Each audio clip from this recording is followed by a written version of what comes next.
ரொம்ப chemicals use பண்ணுறது அது பிற்காலத்தில் இன்றைக்கி நிறைய பேருக்கு கேன்சர் வருதுங்க.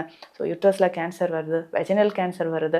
இந்த மாதிரியான பிரச்சனைகள் ஏற்படவும் அதிகமாக ரேஷஸ் வரவும் வாய்ப்புகள் இருக்குது. இன்னும் ஒரு சிலருக்கு பார்த்தோம்னா அந்த வெஜினல் ஏரியாவை சுற்றியுமே ஒரு ரெட்னஸ், இச்சிங், ட்ரைனஸ் இதனோட சின்ன சின்னதாக நமக்கு கட்டிகள் மாதிரி வர ஆரம்பிச்சிடும். ஸோ அந்த வலி பார்த்தீங்கன்னா எப்போவுமே ஒரு பர்னிங் சென்சேஷன் இருந்துக்கிட்டே இருக்கும். ஸோ எந்த ஒர்க்குமே என்னால் பண்ண முடியல, அப்படி ரொம்ப எரிச்சலாக இருக்குது. ஸோ இதனோட ஒயிட் டிஸ்சார்ஜும் இருக்குது. சிலர் சொல்கிறீங்க இந்த ஒயிட் டிஸ்சார்ஜுமே எனக்கு பேட் வைக்கிற அளவுக்கு, ஸோ எப்படி நமக்கு பீரியட்ஸ் வருதோ அந்த மாதிரி ஒயிட் டிஸ்சார்ஜ் நான் பாதிக்கப்பட்டிருக்கிறேன் அப்படின்னு சொல்கிற அளவுக்கு இருக்குங்க. இதை நம்ம கண்ட்ரோல் பண்ணுறதுக்கும் ரெகுலராக சில விஷயங்களை ஃபாலோ பண்ணுறது ரொம்ப ரொம்ப முக்கியம். ஃபஸ்ட்டு நம்ம என்ன பண்ணோம்னா நம்ம உடலோட நோய் எதிர்ப்பு சக்தியை அதிகரிக்க செய்யணும். அப்போது உங்களுக்கு ஹீமோகுளோபின் எவ்வளவு இருக்குன்றதை செக் பண்ணிக்கோங்க.